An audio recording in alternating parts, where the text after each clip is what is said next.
Hey everybody, welcome back to my YouTube channel. My name is Teri Hunter. I'm an intuitive astrologer, angel therapy practitioner, Reiki master, and empowerment coach. And I'm here today to talk about Saturn stationing direct and making its last square to Uranus until 2043. Very, very powerful energy and has been offering us opportunities to truly liberate ourselves from some structures that don't really serve the evolvement of our soul. You might call them antiquated structures that need renovation. But before I start, I want to make a couple of announcements. First of all, all my videos are based on whole sign Western astrology. So it's going to go by your rising sign when I talk about what house the planetary activity is happening in.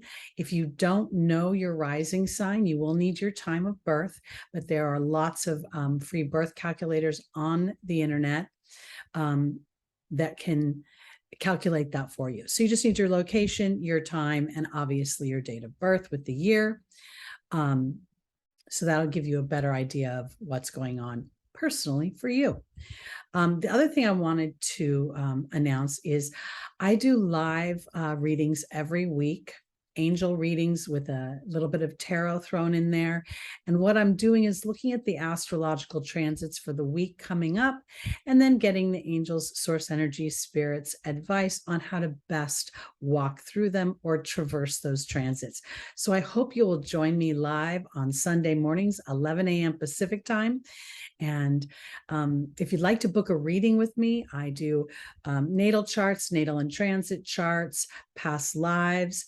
You need to contact me directly. My email address is below in the description. I don't put pricing on the internet. A Libra sun, so I like to start a relationship with you and let you know how I operate. I think I'm just a little bit different than other people. So if you're interested in getting any astrology reading or maybe an angel reading, I am available. You just need to reach out and connect with me. And finally, if you like what you're hearing, please hit that notification button and subscribe button. And please feel free to share my work on any social platform you like. I'd be very honored if you like to do that. So let's jump into Saturn. Saturn, I'm kind of a funny gal because these planets that a lot of astrologers call malefics, I tend to think of them as my friends. Are they easy planets? No.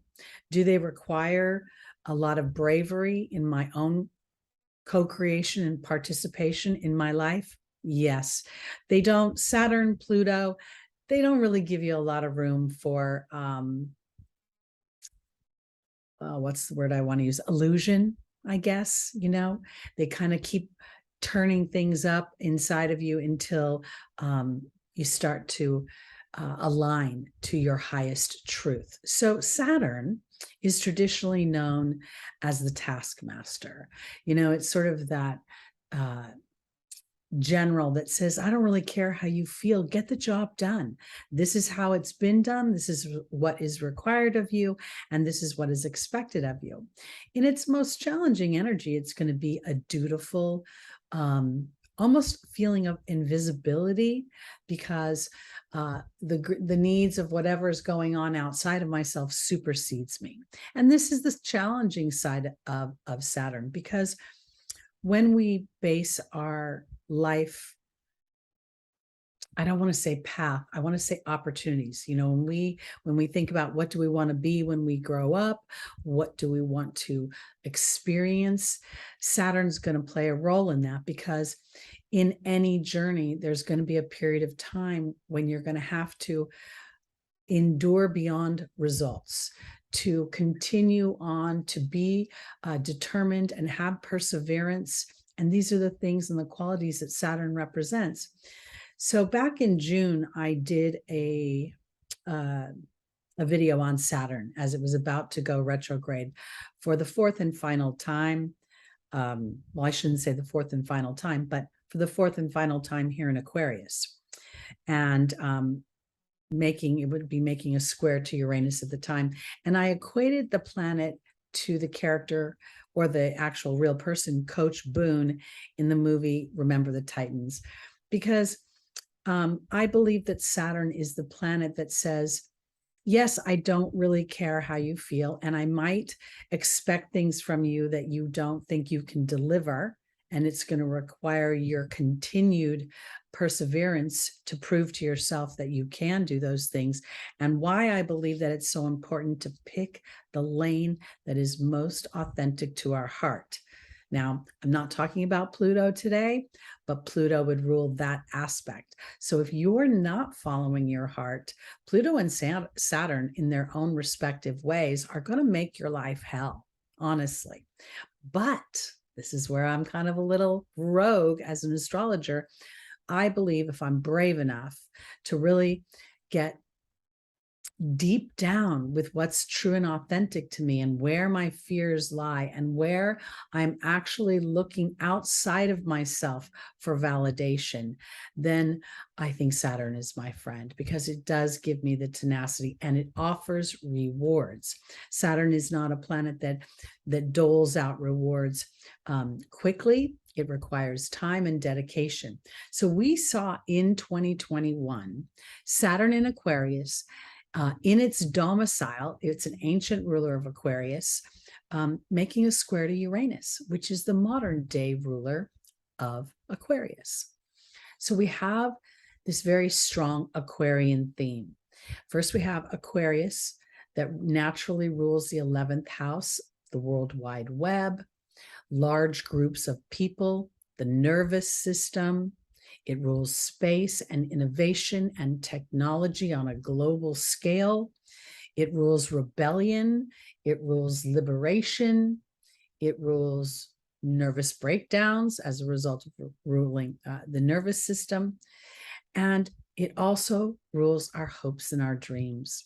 And there's a large friendship aspect to the 11th house of Aquarius. So what we've seen is Saturn has been traversing that sign and making a square to Uranus in Taurus. We've been looking at the structures in our lives, the tenseness between shifting from an old dynamic to a new dynamic, to adjusting to the idea of the way old things are done and wanting to incorporate and honor the old while we allow for the new to come in. And I believe that when the ancients assigned these planets their homes, putting Saturn and Uranus together, while they seem very different, they are cooperative in some way. Because I believe that Saturn has, Saturn is considered the father. In Greek mythology, Saturn is, or Kronos is the father of like almost everybody in Greek mythology and Roman mythology. And so I believe that Saturn has this side to him that offers me a fatherly, paternal energy and encouragement. And at the same time, I feel as if it's not a cuddly, warm energy. It's an energy that respects structure, respects building in the material world. And Uranus is kind of Uranus is the higher octave of Mercury. So there's a lot of Uranus that falls under the realm of conception, meaning I'm conceiving an idea. I'm looking to scientifically develop something. It's not in the real world yet. I am scientifically proving a theory or a hypothesis. So Saturn is wanting Uranus to do the hard work of building this new structure. And every once in a while, I think Uranus is like, I got to go. I'm feeling anxious. I got to step out of here. So this is where this square comes in. And on October 23rd, we're going to see Saturn stationing direct. And Saturn, between the retrograde and the slowing down before it's moving forward, will stay at the 18th degree of Aquarius from September 30th, today is October 14th, all the way through November 13th. So this is like a 6-week period of time where Saturn will look like it is slowed down and stopped, putting its hands on its hips in the sky, and really looking and seeing, are you doing the work? Meaning the work of believing in yourself, the work of aligning your thoughts, Uranus being the higher octave of Mercury, to the innovation you see in your life, to your hopes and dreams. And on some level, the square could also indicate that there are people and networks in your life that are no longer serving that picture. And this is a time to really demonstrate discernment. And it's not about throwing the baby out with the bathwater, but again, maybe having a more clear and brave focus of your future. Because when I talk about Saturn stationing at 18 degrees, that's the Virgo degree. So to me, there is this period of assimilating Virgonian energy within this square, analyzing things, willing to go through the process, being dedicated to the endeavor, willing to look where the cracks are, or where the previous squares in 2021 illuminated any sort of structural inconsistencies in what we're saying, what we're really feeling, and then the actions we're taking. Uranus is intellectual in some ways. It's willing to break old structures to create new structures. So I think this is a time when, as Saturn sits at this 18th degree, it's an opportunity to really kind of knuckle down and get brave with, do I focus more on the challenges in my life, or do I play the game with the universe where I put an intention out there and then I'm willing to wait and receive inspired action? I believe Uranus can be very inspirational. It's like a lightning, you get that idea and it's lightning. So there is this whole kind of ebb and flow that's been going on. And what I think these squares were doing as they breaking things up in 2021, and we see this final square in 2022, and those twos really mean something to me. They indicate a cooperation, a compassion, a union in many ways. So I think this is a super important time, because in March of 2023, Saturn will move into Pisces. It will stay there until 2025. Then it dips its toe, I believe, back or into Aries, and then it goes retrograde back into Pisces.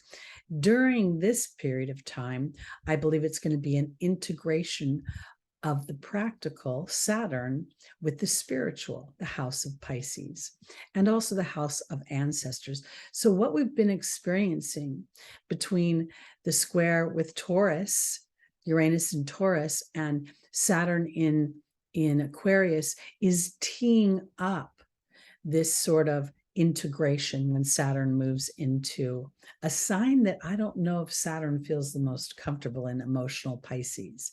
But I do believe that as we become more aware of the higher levels of the Piscean Neptunian energy, then Saturn can appreciate that. It may not enjoy it, but it can appreciate it. And it can appreciate spiritual, I almost want to use the word ritual or meditation or practice, things that we do to connect to the deeper parts of ourselves. So this is where I think Saturn can kind of maybe grasp a little bit better what Pisces means as we build structure from a spiritual place and we put it in the 3D world. Saturn and Capricorn in general does not like to build on concept. It wants to actually see it. It wants to knock on it. It wants to drive it. It wants to sleep next to it. So whatever your dreams and hopes and desires are, I think this period of time moving as Saturn starts to move forward through the rest of 2022 really gets an opportunity to not be judgmental or critical of yourself, but just be brave in where the nooks and crannies that you're you've been operating on? Are there things that are inadvertently tripping you up? Are there lines of thoughts or imprints of thoughts that are so deep ingrained within you in your cellular body that you may not even be consciously aware of them? One of the things I've been doing throughout this year, because I've been addressing my own fears and trepidations, is just using the general statement, everything's working out for me. Everything's working out for me. Divine disruption leads to something I can't see that feels very inspirational. So I kind of feel like this is something I want to share with you and may help you walk through this end of the year as we feel the tensions growing. So let's look now. Let me see if I had anything else I wanted to talk about real quick. All right, let's go through the signs. What I'm going to do is just briefly talk about the signs and what house Aquarius is for you. Again, this is by your rising sign. So this is going to indicate the environment. The house indicates the environment that this is happening in, the earthbound situations. I kind of think sometimes that the zodiac wheel is sort of akin to the fool's journey. I don't know if you've ever, Joseph Campbell talked a lot about following your bliss. And I believe that when I divine with the tarot and I look at the major arcana, the Fool represents a soul incarnating in the physical experiences and all the dynamics and elements of that journey. And I think the same is similar within the zodiacal wheel. So I don't know, is zodiacal a word? I keep saying that recently, within the zodiac wheel. Okay, so let's go and let's talk a little bit about Saturn moving forward in Aquarius. For Aries, that's going to be in your 11th house. This again rules the World Wide Web. It is the natural house of Aquarius, so it's really focused strictly on the ideas of the network of people you're connected with, your views of your own hopes and dreams and the viability of those goals,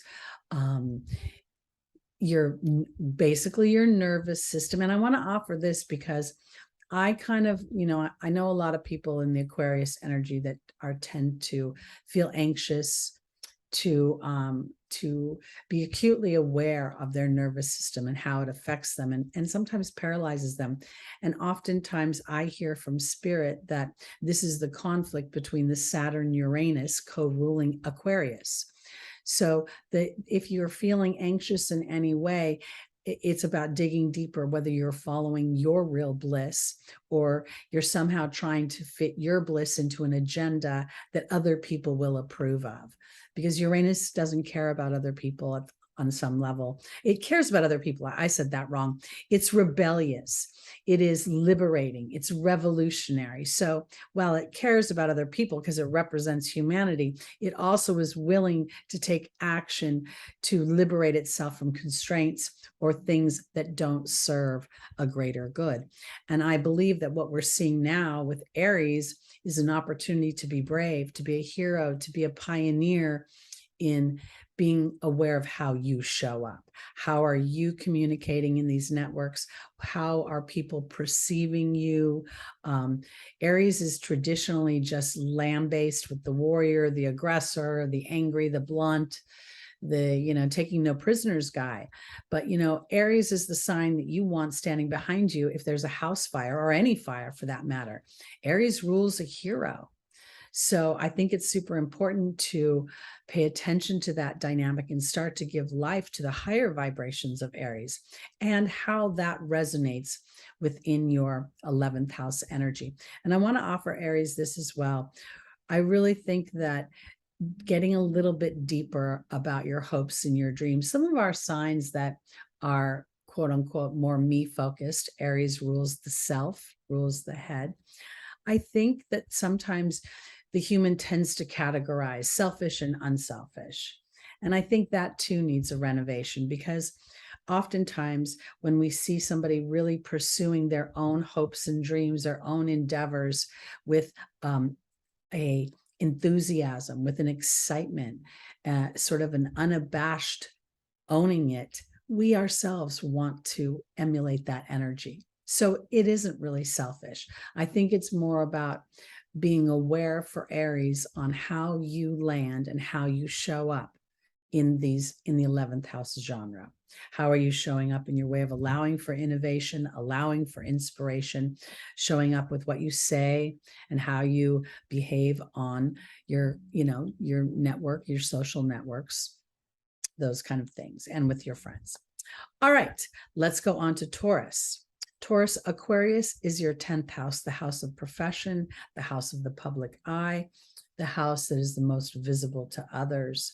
It is traditionally what we do for a living.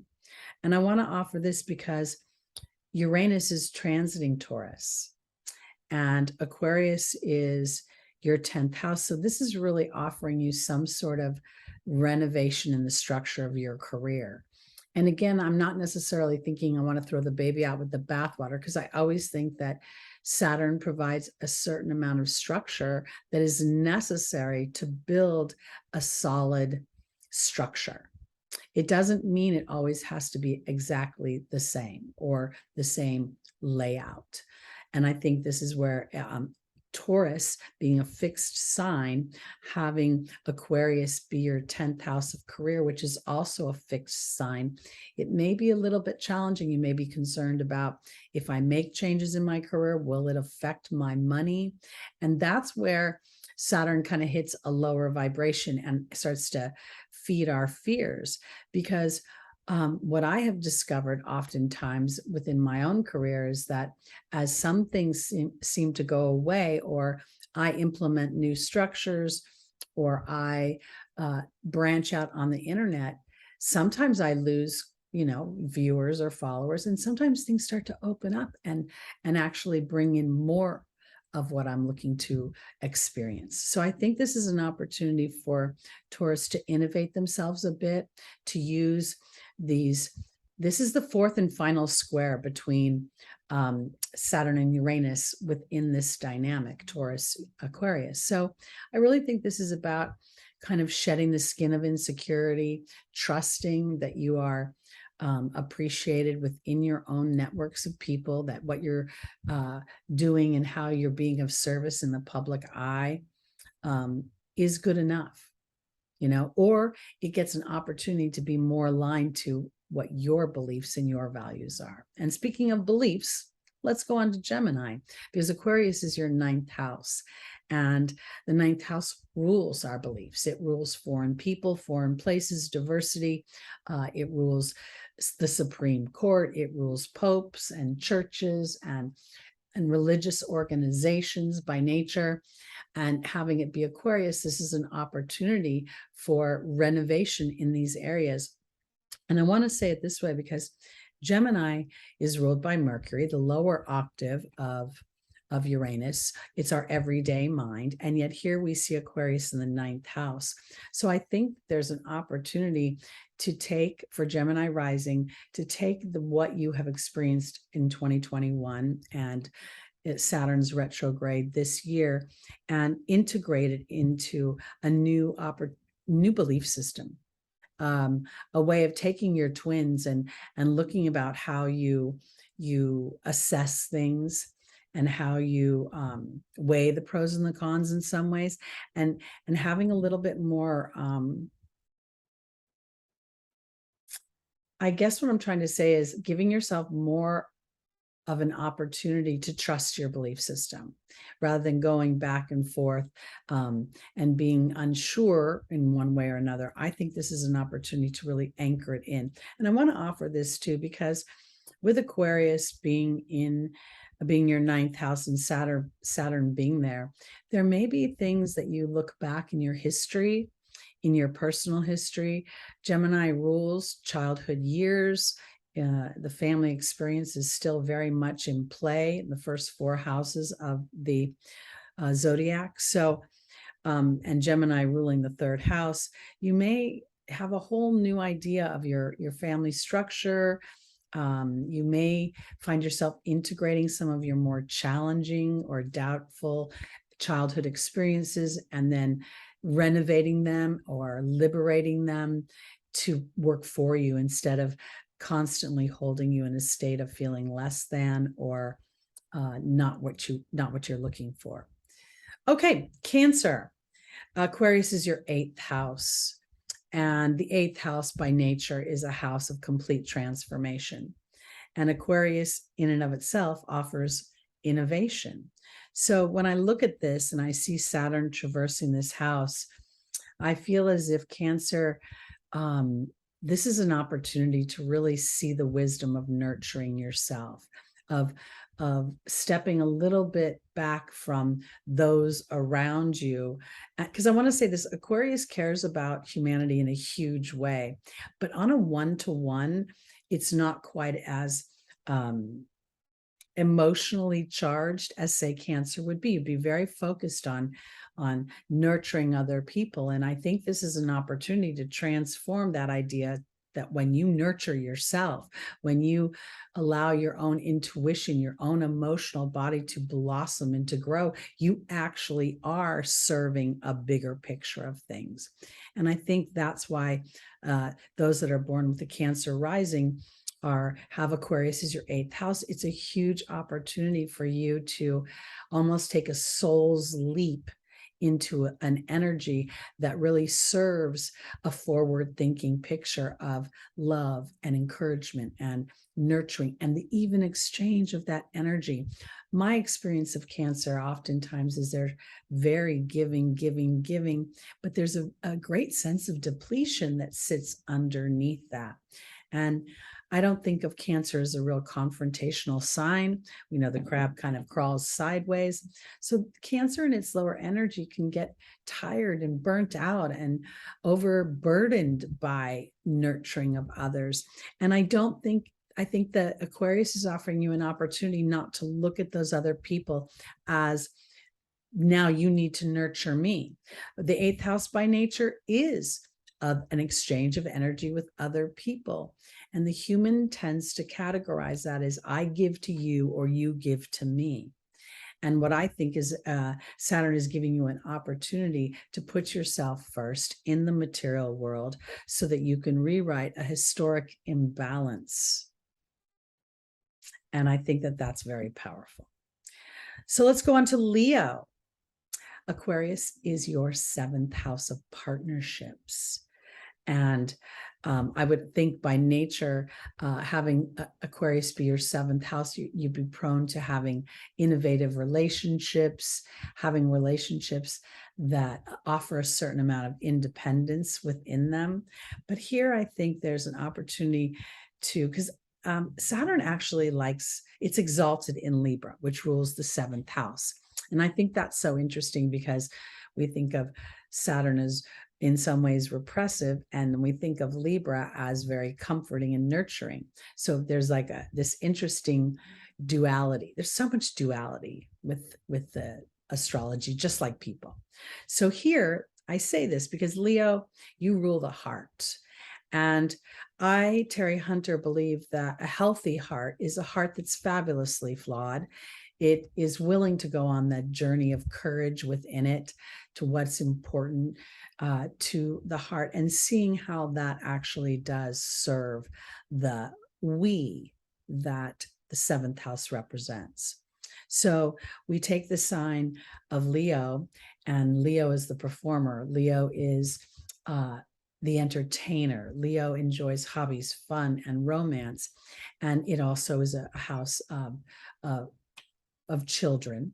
So I think this is an opportunity for you to start to see in the material world that you have been doing and will continue to do the hard work of expressing yourself within your partnerships and being a real team player within that. I keep getting I always refer to the 1st and 7th house as the me's and the we's, because M's, go like this and W's go like this. So I think of when we bring two me's together, we create a we, but we can't really be a we if the me's are not self-actualized, if they're diminished, if they absorb into the we, then we have an imbalance. So I think for my Leos, this is about courage in your partnership to only take on so much responsibility for that partnership, to allow yourself some independence in a healthy way. And I don't think it's about like stepping out and going out as much as I think it's about a thought,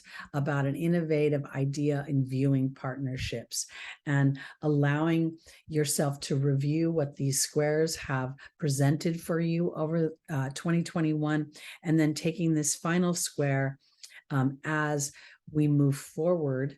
And Saturn is going to head into Pisces, because Pisces will be your eighth house, I believe, if I'm remembering that correctly. So when we look here, this is when we get to see Leo transform and integrate the structure that Saturn likes, and then the spirituality that Pisces likes within relationships. Hope that made sense. Okay, Virgo, we are seeing Aquarius as your sixth house of service.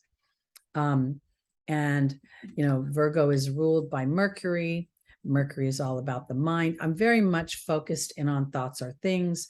I've been teaching the be, do, have for decades. The be is, what do I believe? What is my attitude? What is my disposition?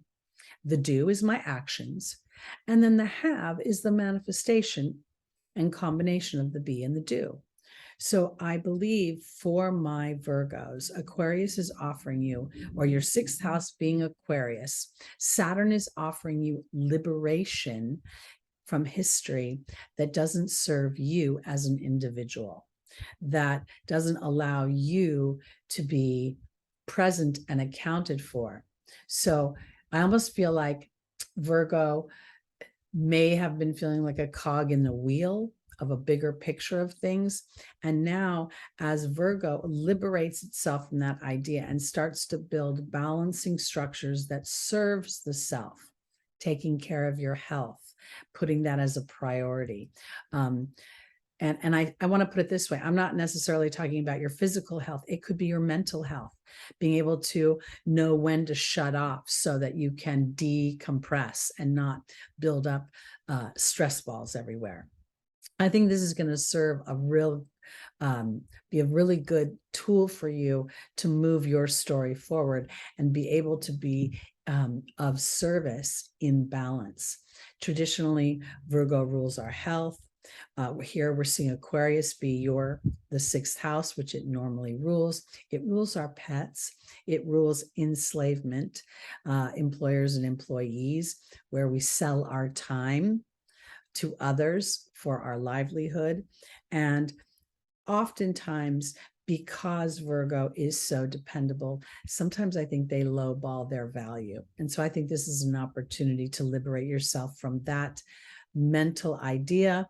And as you start to mentally think that your value is being demonstrated in the material world, Saturn moving forward will start to support that idea. Okay, Libra, Aquarius is your fifth house of creativity, of children, of games and hobbies and fun and laughter. I say that because I think of entertainment as fun and laughter. I think this is a real opportunity for you to start to allow yourself, being the sign of partnership, the sign of harmony and cooperation and peace and professional contracts and marriage contracts. So there's a lot of me and we going on here. And I think the fifth house of Aquarius represents the me portion for you. And as you demonstrate, how do you like to have fun? Are you addressing the me within how you nurture your children? Are you allowing your wants and desires and the fun that you like to have, or the self-expression that you like to demonstrate? Are you making that a big enough platform? 11th house Aquarius is a platform. Okay, because I think that whenever we're self-deprecating or we're overgiving to others, we are not really serving them. We are inadvertently or subconsciously teaching them obligatory energies. And so I think this is an awesome opportunity for Saturn to allow you to be diligent, to be determined, to look at historically what might have been expected of you, and to analyze whether or not that really is serving you, that old way of thinking, and then just allowing yourself the privilege of, is this current in my life, and does my own personal pleasure actually serve others? Because when we're having fun, then we give permission for other people to have fun. When we are enjoying our lives, playing, we think of um, I'm in Libra right now, but I'm going to the 5th house of Leo. And Leo is in the middle of the summertime. We think about the beach, and we think about going to outdoor concerts and enjoying the sunshine and how healthy that is for us. So I really think Saturn is liberating you by requiring you to hunker down, look where your fears have gotten in your way, be brave enough to address where you may have acquiesced your power to another dynamic, and that really didn't serve the situation. And now in this final square, in this period of time between September 30th and November 13th, and while this is still going to be in play until the end of 2022, the square between Saturn and Uranus, this is an opportunity to take that stationed energy and really assess what you want and what you find desirable, and think of that as a gift that you are traditionally now passing down to the people that you love and the people that interact with you. Okay, Scorpio, Aquarius is your 4th house. 4th house rules home, it rules nurturing, it rules in some ways, it rules the emotional body that we don't really see. Now we talk about Scorpio that rules the emotional body that we don't see straight up. Scorpio is one of my favorite signs. I have my Mercury in Scorpio, and I feel like I'm quite the little detective, and an emotional detective. I can feel things that other people don't. And as I have matured Saturn, I've learned how to use that energy productively versus destructively. So here I see Scorpio with Aquarius in your 4th house. There's an opportunity to liberate yourself from some sort of family history or family dynamic that has felt fearful, repressive, obligatory. We think of Scorpio as always, again, interacting with other people. This time it's with sex, money. Scorpio by nature rules people who deal with other people's money. It could be stockbrokers, financial people. It's can rule funerals and people who work with dead people, both mediums as well as funeral directors and morticians. All that's kind of sounds a little bit dark, but here I feel like this is an opportunity for you to have a rebirth in your home dynamic. And again, I shouldn't say again, because if you're only listening to your sign, you wouldn't have heard it. But I feel like this is an opportunity to take a traditional history, whether it has been pleasant or unpleasant, as Saturn can be unpleasant. It can be repressive and limiting and dutiful and very kind of bossy in its, do as I say, not as I do energy. But here I believe Scorpio can rise like the phoenix. With Aquarius being here, this gives you an opportunity to do something unexpected. And that unexpected thing may be to leave your stinger on the side of the road and to use what you've integrated on a psychological level to birth a new story for yourself. Because again, the idea of Saturn moving into Pisces, well, most people are going to think Saturn doesn't like being there. And I'm not sure Saturn likes being there either. But I do think this is an opportunity to build spiritual structure that brings us a really strong platform for when Saturn moves into Aries again. And that's a ways off. Okay, Sagittarius, Aquarius is your 3rd house of siblings, teammates, workmates, neighborhoods. This would be the neighborhoods the roads you drive on. So while Aquarius by nature rules networks, the World Wide Web, large systems and structures, now we have it combined with your everyday world, meaning the 3rd house, what I think, what I speak, what I write, what I teach. There's just so many things that the 3rd house by nature rules. So I believe there's a huge revolution coming in your life. There's a huge renovation coming in your life. Sagittarius by nature goes into foreign lands. It experiences diversity, multiculturalism. So does Aquarius. So I think that this is really about taking the higher vibrations of Saturn as we have unleashed them, because the squares have made us feel so tense. And this is where I kind of picture Saturn just saying, look, pick a lane already, because these are the dynamics I'm going to make you adhere to once you pick that lane.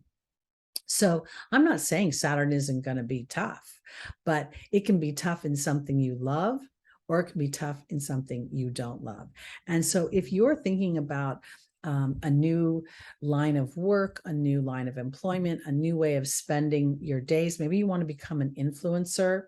There's a lot of platforms out there, and there's ones that are cropping up all over the place, and there'll be more. We'll see more opportunities for people to be the masters of their own financial security and their own creating their own jobs for themselves. So I really think this is a great opportunity for you as Saturn moves direct at the 18th degree and stations there for like 6 weeks to really review a process, to analyze what about your everyday life is working for you, what's feeling good, what do I want to foster moving forward, and what do I want to let sit behind and be the foundation that historically Saturn, and in some ways repressively, I got so repressed here that I had no choice but to catapult myself into a new way of being, Aquarius. So I think this is great. All right, Capricorn. Aquarius is your second house of money. Again, we have a family history here. We have the ruler of your sign, Saturn, now in your second house. So your first house is ruled by Saturn, and so is your second house. I think this is significant because you've been experiencing this square going all through, patterned up all through 2021.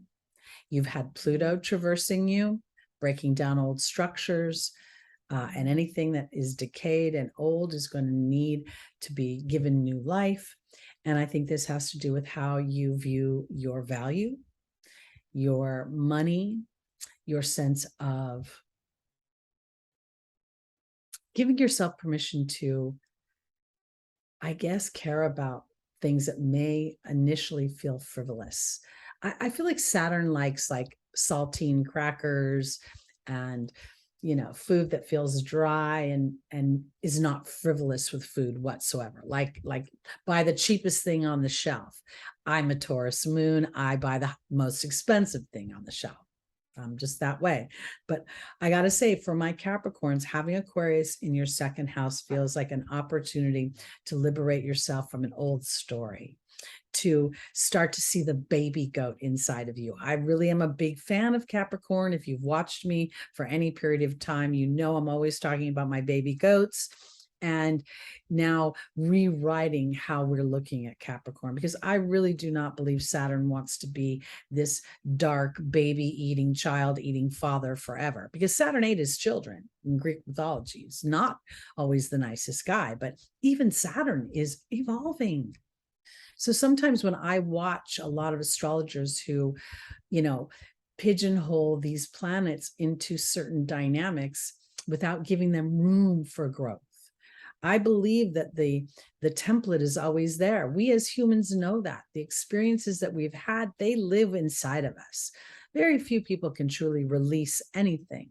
So rather than try to release something, Capricorn, I think this is Saturn giving you an opportunity to build a new structure, giving you an opportunity to see Uranus and Taurus and to see the earth element here, giving you an opportunity to grow new life, to have it be a new season. And I think this is really powerful because Capricorn is a leader. And I said earlier when I was talking about Libra that Saturn is exalted in Libra. So I do believe that Saturn does want to, on a big level, represent cooperation and harmony and diplomacy and peace and balanced energy. I feel like Saturn we don't want to throw fear away. We don't want the world to be fearless, because fear is a motivating factor. You guys, again, I'm repeating myself, but I always talk about like people on The Voice, they're behind the scenes, they're waiting to go out and sing. And, some people only sang in their bedroom with their brush, but they got noticed somehow. And here's an opportunity. And there's fear riddled in this opportunity. And yet it is that fear that gives them the exhilaration when they achieve, when the chairs turn and they feel their value. And here we're talking about the second house, the voice. Isn't that ironic? Because the second house rules our singing voice. And I think on some level, the discovery of our voice, when we start to hone that voice, I think in the third house. All right, let's go to Aquarius. Aquarius, this is in your first house of self. You have been having your own renovation. And I think one of the shadow sides of Aquarius is it feels so different. Oftentimes you'll hear Aquarius associated with alien energy or people feeling alien, and that contributes to them feeling nervous and anxious. And so here's an opportunity to truly embrace a new version of yourself. And Pluto is headed into your sign. So there is a rebirth, a rising of the phoenix on the docket for you. And it will continue over the next, for quite some time. I'll just put it that way, because Pluto can be in a house from 12 years to 32 years, depending upon its retrogrades. And I haven't looked that far ahead, but over the next few years, Pluto will dip into Aquarius, and then it will dip back out of it and then come back in. So here we see Saturn reviewing the structures of how you perceive yourself, the permissions you give yourself to be innovative, to be unique, to be a little electric. I remember Steve Irwin. I remember looking at his chart and wondering if there was a lot of Virgo, because he was so involved with animals, and he had a stellium in Aquarius. And I said, oh, I get it, because Aquarius is naturally ruled by the earth. Or not Aquarius, the second house, I'm sorry. And he was so electric and is so inspiring to watch him, and he reached so many people. So I think the point I'm trying to make for Aquarius is that you have an opportunity to really renovate yourself, to allow yourself to be a version of yourself, and to put yourself out in the public eye, on the World Wide Web, in a way that feels more authentic to you. It may have felt alien, or you felt different from other people, but I think this is a really great thing. And I think this is why Saturn and Uranus co-rule this sign, because it is that integration that takes us into the ancestral energy of Pisces, the last sign in the zodiac before we release the physical body and go back into the collective. So I think this is super, super powerful, and really offering, if you're willing to kind of do the challenging work of looking deeper at where your motivations have been, and if indeed you've been operating on old stories, old patterns, old unconscious things, and as they come to the surface, rather than judging them or criticizing, allowing yourself to say, okay, I don't need to do that anymore, and sort of rebel against that energy. And then I think there's a whole new sense of self that you will feel, that feels very strong and very almost fun. It has a brave energy to me today. All right, and finally, Pisces. Aquarius is your 12th house. I find this to be quite a yummy idea, and I'll tell you why. Because the 12th house rules bedrooms, it rules spas, it rules hotels, it rules hospitals, it rules research, it rules places we are alone, it rules dreams. Aquarius rules hopes and dreams. I feel like when I see Pisces have Aquarius as the 12th house, this really feels as if an opportunity to take ancestral patterns that the soul brings into this planet and to really start to integrate them, to allow the synthesis of them, to see with a compassionate eye the wisdom of why we come under the veil of unknowing. I really don't know if it would ever serve anybody to come into a life and have all the memories of what we've experienced before. And so, while oftentimes those of us that are seeking spiritual experiences tend to experiment or research or investigate what may have happened before, I think this is really an opportunity to for Pisces to be innovative with their meditations, with the integration.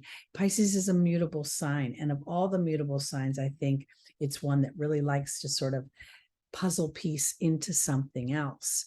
And I think this Aquarius is about allowing yourself to stand innovatively and unabashedly as yourself. And being such a commingling sign, that may be a blurry line. You're ruled by Neptune. Neptune is still traversing Pisces.